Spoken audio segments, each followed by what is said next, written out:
மனிதன் தன்னை படைத்து தனக்கு தேவையான அனைத்தையும் ஏற்பாடு செய்த தன்னை வளர்த்து வருகின்ற தன்னுடைய ரப்பை புரிந்து கொள்வதற்கான, தன்னுடைய ரப்பை அறிந்து கொள்வதற்கான, தன்னுடைய ரப்போடு நல்ல உறவை கட்டியெழுப்பதற்கான ஒரு புத்தகம், ஒரு மூலாதாரம், ஒரு தூது.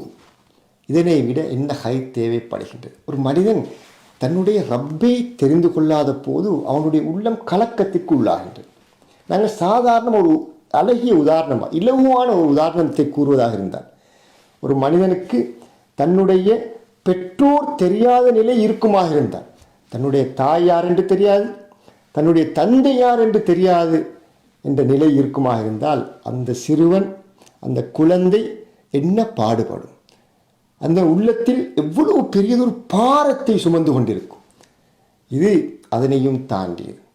தன்னை படைத்தவன், தன்னை பரிபாலிப்பவன், தன்னை உருவாக்கியவன், தன்னை வளர்த்தெடுப்பவன், தனக்கு தேவையான அனைத்தையும் ஏற்பாடு செய்தந்தவன், தன்னை கட்டம் கட்டமாக வளர்த்தெடுப்பவன், இவனை தெரியாத போது மனிதன் ஒரு வகையான கலக்கத்திற்கு உள்ளாகின்றான். எனவே அல் குர்ஆன் இவற்றையெல்லாம் எங்களுடைய ரப்பு யார் என்பதை அல் குர்ஆன் எங்களுக்கு அறிமுகப்படுத்துகின்றது. எங்களுடைய இறைவன் யார் என்பதை அல் குர்ஆன் எங்களுக்கு அறிமுகப்படுத்துகின்றது. அந்த அறிமுகம் எங்களுக்கு அந்த பாரத்தை இல்லாமலாக்குகின்றது.